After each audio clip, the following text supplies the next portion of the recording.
오늘 유명한 말씀이죠. 시편 18편 말씀. 내가 주를 사랑하나이다. 다윗의 고백. 이 말씀 우리 함께 은혜를 나눕니다. 다윗의 신앙 고백이죠. 나의 힘이시며 여호와여 내가 주를 사랑하나이다. 저와 여러분의 고백이 이 고백이 되실 줄 믿습니다. 아멘. 여호와는 나의 반석이시오 나의 요새시오 나를 건지시는 이시오 나의 하나님이시오 내가 그 안에 피할 나의 바위시오 나의 방패시오 나의 구원의 뿌리시오 나의 산성이시로다. 6절까지 이렇게 이어지고 있습니다. 다윗이 잘했던 것 중에 하나가 하나님께 대한 이런 고백이었죠. 2절을 보면 다윗은 하나님은 자신의 반석이시고 요새시고 자기 피할 바위시고 방패시며 자신의 구원을 뿌리시고 산성이시다 이렇게 고백을 하고 있죠. 그의 고백은 크게 두 가지로 하나님이 자신의 힘이시라는 고백이 먼저이죠. 또 하나는 나의 구원을 뿌리시고 산성이시다 이렇게 고백을 합니다.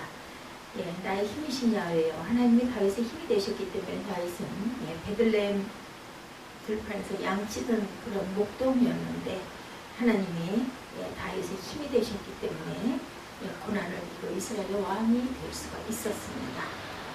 또 하나 그 잘했던 고백은 하나님을 향한 사랑의 고백이죠. 내가 주를 사랑하나이다. 주를 사랑했고 주님을 향한 사랑을 입으로 고백했습니다. 우리도 이렇게 다윗처럼 누구를 향한 사랑, 하나님을 향한 사랑, 아내를 향한 사랑, 남편을 향한 사랑, 자녀를 위한 사랑을 입술로 고백하는 저와 여러분이 되시기 바랍니다. 주를 사랑합니다. 내가 내 아내를 사랑합니다. 남편을 사랑합니다. 내 아들을, 내 딸을 사랑합니다. 이렇게 고백할 줄 알아야 됩니다. 하나님은 우리에게 어떤 부분에 힘이 되시는가 여기 알아보죠. 둘째는 우리가 하나님을 사랑하면 어떻게 살게 되는가 이 부분에 대해서 한번 묵상해 보도록 합니다. 하나님을 힘으로 삼으라. 하나님의 힘으로 나의 힘이 되신 야훼여 하고 얘기하죠. 나의 어린 시절 우리가 어때 무엇을 보고 굉장히 그것을 사모하는 그런 일이 있습니다. 책을 아니면 누구 훌륭하게 된 누군가를 보고 그 사람을 사모하기도 하죠. 우리 잘 아는 그 삼국지 만화로 굉장히 유명했었어요. 그죠? 남자 아이들은 이 삼국지를 또 청년이 돼서도 어른이 돼서도 굉장히 많이 읽습니다. 유비는 돗자리를 짜고 집신을 빚던 그런 사람이었었어요. 집신을 팔던 사람. 삼국지를 통해서 받은 교훈이 굉장히 많다고 합니다. 그래서 어떻게 보면은 우리는 성경이 아주 세상에서 가장 귀한 책 맞습니다. 그런데 또 이렇게 그 소설책을 읽고 하는 사람들 중에는 삼국지를 꼭 읽어야 되는데 이런 얘기들을 많이 합니다. 이렇게 천하를 통일해 나가는 과정을 그리죠. 돗자리 짜고 집신을 팔던 유비가 천하를 통일해 나가는 과정. 그 중에 하나는 만남이 중요하다라는 그런 귀한 내용이 있습니다. 만남이 중요해요. 그 가요 생각나시죠? 우리의 만남은 우연이 아니다. 우리가 만나는 것 우연이 아닙니다. 하나님을 우리가 만나는 것도 우연이 아니고 아내를, 남편을, 그리고 내가 사랑하는 벗을 만나는 것도 우연이 아닙니다. 유비는 좋은 만남을 통해서 힘을 얻게 되어 그 책을 보면 유비에게 가장 힘이 되었던 사람은 관우와 장비 그리고 제갈공명 이런 사람들이죠. 이 세 사람이 유비에게 난리를 달아줍니다. 사람만 잘 만나도 이렇게 인생이 달라져요. 그런데 한 번 더 은혜를 받고 하나님의 사랑을 입게 되면 우리가 얼마나 많이 달라지겠습니까? 그렇죠? 이 땅에서뿐만 아니라 우리가 영원에 가서까지도 하나님의 은혜로 우리가 영원히 사는 그런 기가 막힌 은총을 우리는 갖고 살아갑니다. 하나님을 힘으로 삼고 이 세상만이 아니라 영혼까지 복되기를 축원하죠. 그럼 하나님께서는 믿는 우리에게 어떤 부분에 힘이 되시는지 우리 한번 살펴봅니다. 하나님은 지금 말씀드린 대로 영혼 구원의 힘을 우리에게 주셨어요. 사람은 죄인이에요. 누구나 다 완벽한 의인이 그래서 없습니다. 왜냐하면 아담과 하와 때 원죄가 있기 때문에 우리는 태어나면서부터도 죄를 가지고 태어났습니다. 죄를 입고 태어났어요. 그런데 죄의 삭은 사망이라고 얘기하죠. 그리고 죄인 된 사람들은 죽을 수밖에 없고 죽음 후에는 반드시 심판이 있습니다. 이 세상에서 죄를 해결하지 못하고 죽은 사람은 영원히 지옥에 떨어집니다. 그래서 영원의 구원이라는 말은 죄의 문제를 해결하는 것이고 지옥 갈 사람이 천국 가게 되는 것을 말합니다. 죄가 해결된 사람은 영원의 구원을 받은 사람들, 아주 귀해요. 그런데 이걸 그렇게 대수롭지 않게 생각하는 사람들의 마음밭이 문제입니다. 우리 영원 구원은 무엇을 받아요? 믿음으로 받죠. 예, 하나님 이 세상을 이처럼 사랑하사 독생자를 주셨으니 그를 믿는 자마다 영생을 주시리로다 라고 말씀합니다. 딱 조건은 하나예요. 예수님을 믿는 자, 그가 우리를 구원하시기 위해서 십자가에 못 박혀 돌아가셨다는 것을 믿는 자는 구원을 받습니다. 죄가 해결된 사람은 영원의 구원을 받는데 무엇으로 받는다고요? 믿음으로 받는다. 예, 베드로전서 1장 9절에 믿음은 곧 영원의 구원을 받음이라고 말씀하고 있습니다. 요한복음 3장 16절이죠. 우리가 잘 아는 말씀. 하나님의 세상을 이처럼 사랑하사 누구를 독생자를 주셨으니 이는 저를 믿는 자마다 멸망치 않고 영생을 얻으리로다. 이렇게 말씀합니다. 멸망하는 세상을 안타깝게 생각하시고 예수 그리스도를 보내주신 하나님의 우리를 향한 사랑이죠. 그리고 그분의 희생으로 구원의 길을 열어놓으십니다. 이제는 하나님의 대리자신 예수 그리스도를 믿기만 하면 구원을 받는 거다. 그래서 하나님은 우리의 구원의 힘이시다라고 고백합니다. 오늘 영혼의 구원을 받는 것은 우리의 힘으로는 절대로 불가능한 일이죠. 마치 태평양 한가운데 빠져있는 사람이 수영을 해서 그곳에서 육지로 건너오게 되는 것과 같은 그러한 사건. 아무도 할 수 있는 사람은 없습니다. 아무리 수영을 잘해도 태평양 한가운데 있는 사람은 수영으로 그곳에서 나올 수가 없어요. 올림픽에서 철인 4종 경기에서 금메달을 땄어도 태평양 한가운데 던져놓으면 거기서 육지로 헤엄쳐서 오지는 못합니다. 마찬가지로 아무리 인격이 뛰어나고 능력이 탁월해도 스스로의 힘으로는 멸망에서 자기의 영혼은 구원할 수가 없습니다.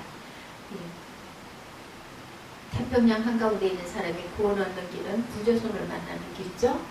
지나가는 배. 이것을 그 사람을 그 배에다 실어줘야 우리는 구원을 받습니다.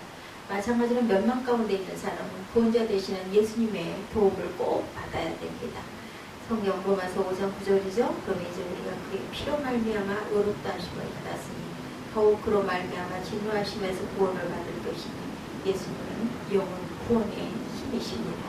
하나님은 인류 구원을 위해서 독전자 예수 그리스도를 보내셨고 예수님을 믿으면 구원을 얻을 수 있도록 모든 것들을 해놓으셨어요.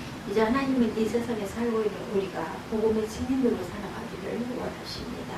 내 주변에서 구원받아야 할 사람들, 그 사람들을 위해서 우리는 때를 얻든지 못 얻든지 항상 하나님을 증거하고 전도해야 되겠죠.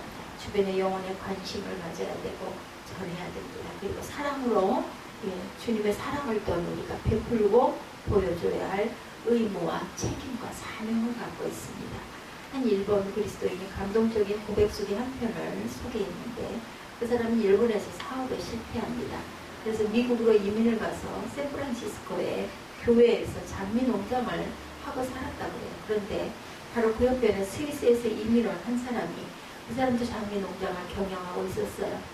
두 사람은 같은 일을 하다 보니까 굉장히 가까워졌습니다.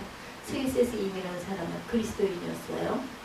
그래서 함께 살면서 농사도 같이 짓고 대화도 자주 하고 그러다가 전도됐습니다. 그때마다 일본 사람은 조용 미소만 짓고 대답을 하지 않았다고 해요.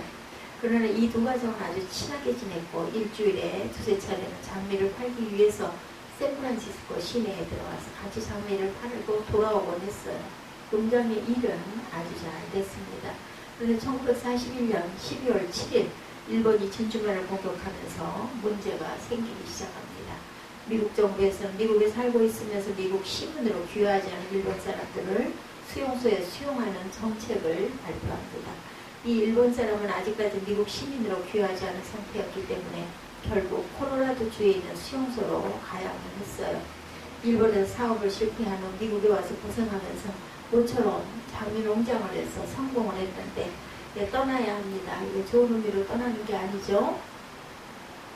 이때 이웃집 스위스 사람은 걱정하지 마십시오. 당신이 가 있는 동안 그 농장은 내가 돌봐주겠습니다. 라고 말을 합니다. 그러나 일본 사람은 감사합니다. 감사합니다 했지만은 마음으로 정말 그러리라고 생각을 못합니다. 내가 가면 정말 끝까지 도와줄까? 예, 어쩔 수가 없습니다. 도와줘도 감사하고 안 도와줘도 어쩔 수 없고 그렇죠. 그 마음을 알아차렸는지 스위스 사람은 이렇게 말합니다. 걱정하지 마세요. 나를 믿을 수 없다면 나의 하나님을 믿으세요. 안심하고 떠나세요. 그가 수용소에서 2년 이상의 시간을 보냈을 때 전쟁이 끝나게 되었고 드디어 2년 만에 그리운 집과 농장으로 돌아오게 됩니다. 그는 기차에 타고 샌프란시스코역에 도착을 했어요. 이후 스위스 사람이 큰 플래카드를 가지고 환영을 하고 마중을 나왔습니다. 웰컴 뱅콕 이렇게 플래카드를 써가지고 집에 와보니 농장이 자신이 가꿀 때부터 아름답고 깨끗하게 관리가 되어 있었다고 해요. 장미꽃들이 화사하게 피어서 자신의 그 가정으로 돌아온 것을 아주 축하하는 것 같았다. 이 놀라운 광경을 보면서 자신의 눈을 믿을 수가 없었다고 합니다. 부엌에 들어가 보니 장미 한 송이가 놓여져 있고 그 옆에 조그마한 카드가 그리고 통장이 놓여 있더라는 거죠. 농장에서 나온 수익금을 저축해놓은 통장이었어요. 그 옆에는 조그만 카드 하나가 놓여 있었는데 거기에 딱 2줄이 쓰여 있더라고 합니다. God loves you. 하나님은 당신을 사랑합니다. You could start again. 당신은 다시 시작할 수 있습니다. 그 글을 읽는 순간 그는 무릎을 꿇었다고 합니다. 그리고 이어서 당신의 하나님을 나의 하나님으로 믿고 싶습니다. 이렇게 고백을 했다고 해요. 마침내 그 일본 사람은 주님 앞에 새로운 인생을 살게 됩니다. 이 간증이 우리에게 어떤 것을 가르쳐줘요?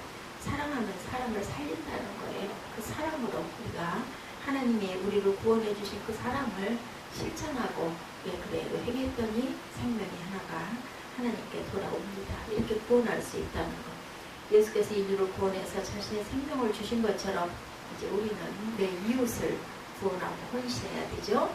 두 번째, 하나님은 가난을 극복하는 힘이 되십니다. 우리 영혼을 구원하시고 그리고 가난을 극복하는 힘이다. 오늘 보면 10편 18편입니다. 사람들이 범죄한 결과 받게 된 저주 가운데 하나가 가난의 저주입니다.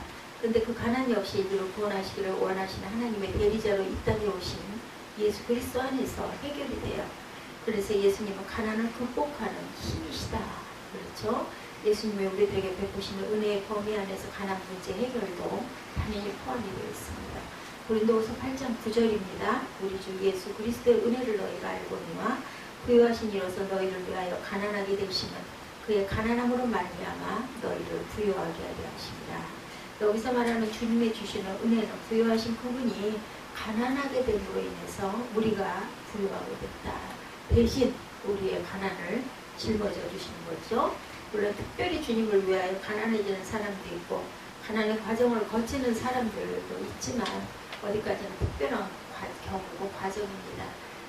보편적인 은혜는 가난한 사람이 예수님의 은혜 안에서 부유하게, 그것은 꼭 물질적인 부여뿐만이 아니죠. 영혼이 풍성하고 부유해지고 기뻐지고 평강해집니다. 하나님을 경외하는 우리가 부여하게 되는 것이 하나님의 뜻이죠. 잠언 10장 22절입니다. 여호와께서 주시는 복은 사람을 부하게 하고 근심을 겸하여 주지 아니하시느니라. 잠언 22장 4절이죠. 겸손과 야훼를 경외함으로 보상은 재물과 영광과 생명이라고 또 이렇게 말씀하죠. 잠언 10장 20절에 여호와께서 주시는 복은 사람을 부하게 하고 근심을 겸하여 주시지 아니하느니라. 22장 4절은 겸손과 야훼를 경외함의 보상은 재물과 영광과 생명입니다. 저와 여러분에게 가난을 극복하는 은혜가 있기를 주님의 이름으로 축복합니다. 열심히 살면서 하나님을 경외하면 반드시 가난은 복이 됩니다. 저와 여러분에게 믿음의 역사로 가난이 극복되기를 축원합니다. 하나님은 질병을 또한 세 번째로 치료하는 힘이 있죠. 우리 영혼을 구원하시고 우리의 가난을 극복하게 하시고 세 번째로는 질병을 치료하는 힘이시다. 하나님께서 시편 103편 2, 3절에 내 영혼아 여호와를 송축하며 그의 모든 은택을 잊지 말지어다. 그가 내 모든 죄악을 사하시며 내 모든 병을 고치시며, 하나님 주시는 은택 첫 번째가 모든 죄악을 사하시는 은택이라고 말씀하죠. 두 번째는 모든 병을 고치시는 은택이라고 이렇게 말씀합니다. 모든 병입니다. 병은 제한이 없어요. 병이 크든 작든 주님이 아시면 아무런 문제가 되지 않는 그러한 병입니다.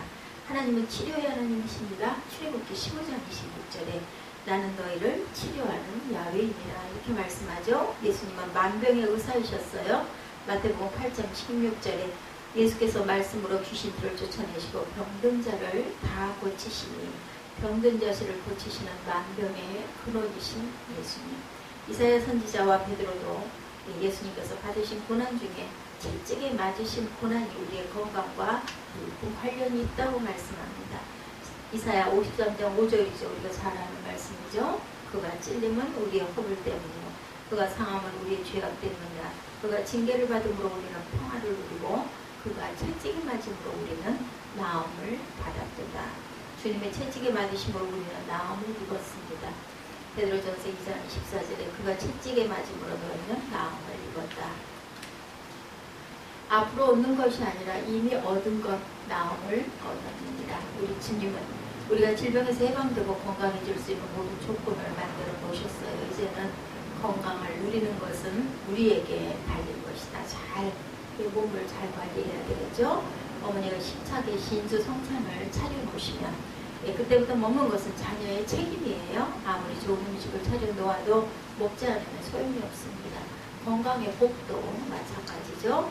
주님이 우리의 건강을 위해서 모든 조건을 다 갖춰 놓으셨는데 이제 우리가 잘 먹어야 됩니다. 안 먹으면 아무 소용이 없어요. 성경은 우리가 건강의 복을 취하는 비결은 하나님을 경외하며 믿음으로 기도하는 것이다 라고 말씀합니다. 말라기 4장 2절에 내 이름을 경외하는 너희에게는 공의로운 해가 떠올라 치료하는 광선을 비추리니 너희가 나가서 외양간에서 나온 송아지같이 뛰리라 이렇게 증거되어 있습니다. 야고보서 5장 15절에 믿음의 기도는 병든 자를 구원하리니 주께서 그를 일으키시리라. 이 경외하는 자는 일으키십니다. 그리고 또한 믿음으로 기도해야 되겠죠.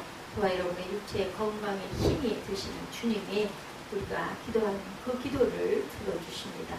네 번째, 하나님은 나의 무능을 극복하는 힘이시기도 합니다. 우리에게 병을 병든 자를 치료해 주시는 그러한 힘이시고 그리고 무능을 극복하는 힘이시다. 더하기 무한대는 더하기죠. 더하기 무한대, 10 더하기 무한대도 무한대입니다. 1 더하기 무한대도 무한대입니다. 그리고 100 더하기 무한대도 역시 답은 무한대이겠죠. 앞에 숫자가 몇이든 상관이 없어요. 무한대와 더해지면 답은 무한대가 됩니다.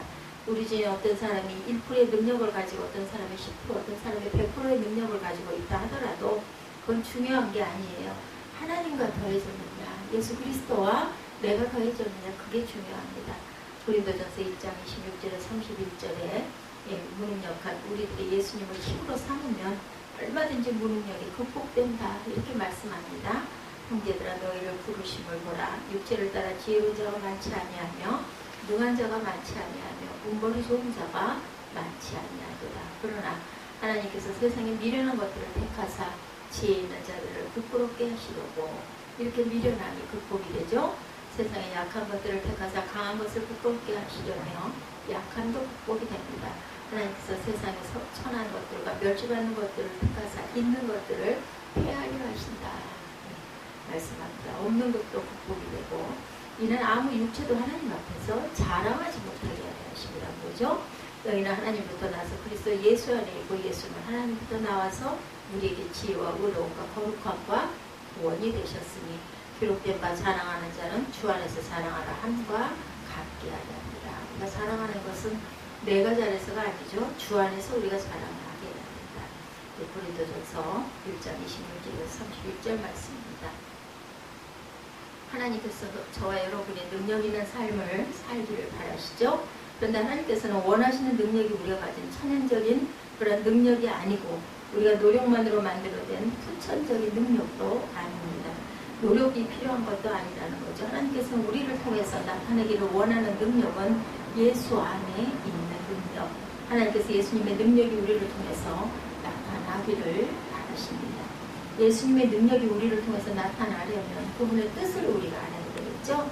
그리고 우리가 그 뜻에 순종해야 합니다. 그럴 때 우리는 초자연적인 삶을 살게 되고 우리를 통해서 주님의 능력이 드러납니다. 예수님의 뜻을 알기 위해서 우리는 성경을 읽고 기도로 주님과 교통하고 성령의 인도를 받고 살아가야만 합니다. 그리고 우리가 알게 된 주님의 뜻에 순종하면 우리를 통해서 주님의 능력이 분출됩니다. 주님은 우리의 무능력을 극복하게 하는 힘이십니다. 다섯 번째, 하나님은 마귀를 이기는 힘이시죠. 마귀는 우리의 멸망과 고통을 위하여 온갖 수단과 방법을 다 동원합니다. 성경에 보면 마귀는 정신병, 육체병, 그리고 가정문제, 경제문제 등 다양한 문제로 사람들을 괴롭히죠. 사람의 능력으로는 마귀의 역사를 극복할 수가 없습니다. 보이지 않는 적과 싸워서 어떻게 이길 수가 있겠습니까? 그렇죠. 마귀의 역사를 극복하는 힘은 바로 주님이십니다. 예수 그리스도시죠. 우리가 예수 그리스도를 그 안에 거하면 그분의 공로를 의지하고 살면 주님의 권세와 능력으로 마귀를 이길 수가 있죠. 예수님은 마귀의 일을 멸하기 위해서 오셨어요. 요한 1서 3장 8절입니다. 죄를 짓는 자는 마귀에게 속하나니 마귀는 처음부터 범죄합니다. 하나님의 아들이 나타나신 것은 마귀의 일을 멸하려 하심이라고 증거되어 있습니다. 마가복음 5장에 비참하게 사로잡혔던 사람 거라사 광인 이야기 여러분들 아시죠? 그에게는 군대 귀신이 들려 있었어요. 옷을 벗고 무덤 사이에 거하면서 밤낮 소리를 지르고 돌로 제 몸을 상하게 하였죠. 사람들이 그를 쇠사슬로 묶어보지만 끊어버리고 그게 초인적인 힘이 막 나옵니다. 사람들을 괴롭게 합니다. 미친 사람이죠. 그렇지만 그 누구도 그를 제어하지 못했을 때 주님이 오셔서 5장 8절이죠. 마가복음에 귀신아 그 사람에게서 나오라 라고 말씀합니다. 주님의 명령에 그를 괴롭히던 귀신이 그를 떠납니다. 그는 옷을 입고 정신이 온전해져서 천하를 깨는 마귀도 어떤 종류의 귀신들도 예수님을 당할 수가 없다라는 거죠. 예수님은 우리에게 마귀를 이기게 하는 힘이시다. 예수께 이르러 그 귀신 들렸던 자, 곧 군대 귀신 잡혔던 자가 옷을 입고 정신이 온전하여 앉은 것을 보고 두려워하더라. 저와 여러분에게 하나님의 힘으로 우리 모든 마귀가 극복되기를 바랍니다. 하나님을 또한 사랑해야 되겠죠? 많은 사람들이 하나님을 힘으로 삼으려고 하고 힘으로 삼고 살아갑니다. 그런데 다윗처럼 하나님을 사랑하는 사람은 많지가 않았어요. 그러니까 다윗을 하나님이 특별히 더 사랑했죠. 힘을 주시고 또한 우리가 하나님을 사랑했을 때 하나님을 사랑하는 그 능력이 나타납니다. 주님의 사랑하는 우리의 중심, 부활하신 주님께 베드로가 질문하죠. 너는 나를 위해서 어떤 것을 준비했느냐, 어떤 능력이 준비되느냐. 아니죠. 요한복음 21장 15절에서 17절에 너는 나를 사랑하느냐라고 물어보셨어요. 너 나를 위해서 뭐 할래? 뭐 해줄래? 이렇게 말씀하지 않으셨죠. 하나님을 힘으로 삼고 하나님을 우리가 이용하려고 하지 말고 하나님을 사랑하시기를 주님의 이름으로 축복합니다. 성경이 우리에게 주는 가장 큰 계명 사랑이죠. 사랑의 대상은 첫째가 하나님이고 둘째가 자기 자신 그리고 이웃 사랑입니다. 자신을 사랑하는 사람은 이웃을 사랑하게 됩니다. 하나님을 향한 사랑은 사랑을 다하는 사랑. 마태복음 22장 37절에 주님께서 내 마음을 다하고 목숨을 다하고 뜻을 다하여 주 너의 하나님을 사랑하라고 말씀하죠. 마음도 목숨도 뜻도 다하는 그런 사랑을 해야 되겠다. 하나님만 우리가 생각하고 또한 그런 사람들은 살아갑니다. 사랑하면 어때요? 안지나서나 당신 생각이죠. 사랑에 빠지면 어때요? 사람을 사랑하다 보면은 그 사람 생각하느라고 예배를 온전히 드리지 못할 정도로 그렇게 빠집니다. 다윗은 하나님을 사랑하는 사람이었어요. 그는 양을 치면서 찬양했고 장수가 되어 전쟁터를 누비면서도 하나님을 찬양합니다. 왕이 된 후에도 늘 하나님을 찬양합니다. 그러니까 그렇게 찬양할 수 있었던 것은 그의 생각 속에 하나님이 가득했기 때문이죠. 하나님의 말씀대로 또한 살게 되죠. 하나님을 사랑하면 하나님의 말씀대로 살아갑니다. 요한복음 14장 21절에 나의 계명을 지키는 자라야 나를 사랑하는 자니 사랑에 빠지게 되면 내가 하기 싫은 일도 상대가 원하는 일이라면 내가 자진해서 하게 됩니다. 그렇죠? 주님을 사랑하기 때문에 내가 원하지 않지만 주님이 원하시면은 우리는 순종하고 원하시는 것을 하려고 달려갑니다. 인터넷에 70이 넘은 할머니가 어떤 할아버지와 사랑에 빠졌대요. 두 분이 결혼을 하려고 하는데 문제가 생겼어요. 할머니가 골처인데 할아버지가 이 담배 냄새를 못 맡아요. 그랬더니 그 할머니가 얘기합니다. 당신이 싫어하면 내가 담배를 평생을 못 끊었지만 끊겠어 하고 금연 프로그램에 참가했다고 그래요. 그래서 어떻게 됐을까요? 담배를 끊었겠죠. 할아버지의 말을 듣고 할아버지가 결혼하기 위해 담배를 끊었다고 해요. 그 글의 제목이 사랑은 의지보다 강하다. 사랑하면 우리가 모든 것들을 가능하게 합니다. 그리고 또한 하나님 앞에 우리가 모든 것을 하나님을 가장 먼저 우선순위로 보게 되죠. 마태복음 1장 33절에 그런즉 너희는 먼저 그의 나라와 그의 의를 구하라고 말씀합니다. 다른 어떤 것보다 하나님을 가장 먼저 우선순위로 두게 된다. 주님을 최고로 사랑하면 아무런 갈등이 없어요. 어떤 일이 다가와도 하나님께서 하실 것이고 살면 감사하고 또 죽으면 천국 가서 영원히 살죠. 우리가 항상 수고하고 갈등하다가 수고를 포기한다면 그 사람은 하나님을 최고로 사랑하는 것이 아니에요. 하나님을 믿고 하나님을 의지하고 물질을 연연하지 말고 주님이 채워주시죠. 우리가 쓸 만큼 꼭 주십니다. 주님을 사랑하면 주님께 우선순위를 두는 것, 그리고 모든 것을 하나님 앞에 다 드리는 것. 어땠어요? 하나님께서 우리를 위해서 아들까지도 주시죠. 이런 마음으로 세상을 살아가야 되겠다. 환경이 극복되는 것은 하나님만으로 만족할 수 있는 삶을 살았을 때 우리 모두 이런 환경이 극복된다는 것. 사랑의 환경을 극복하게 합니다. 그죠? 하나님은 우리의 힘이시고 그리고 나의 사랑의 원천이시라는 것. 내가 주를 사랑하나이다. 이런 고백이 되시는 저와 여러분, 그것은 하나님을 사랑하는 힘에서 나온다는 것. 시편 18편을 통해서 다시 한번 우리 묵상하시고 내 모든 것들을 하나님께 드릴 줄 아는 그런 믿음이 되게 하여 주옵소서. 산성이시고 반석이시고 방패시고 구원의 뿔이시고 그리고 또한 피할 바위시고 그리고 나의 요새시고 나를 건지시는 이시고 나의 하나님이시라는 고백이 저와 여러분의 고백이 되시기를 주님의 이름으로 축복합니다. 기도하시겠습니다.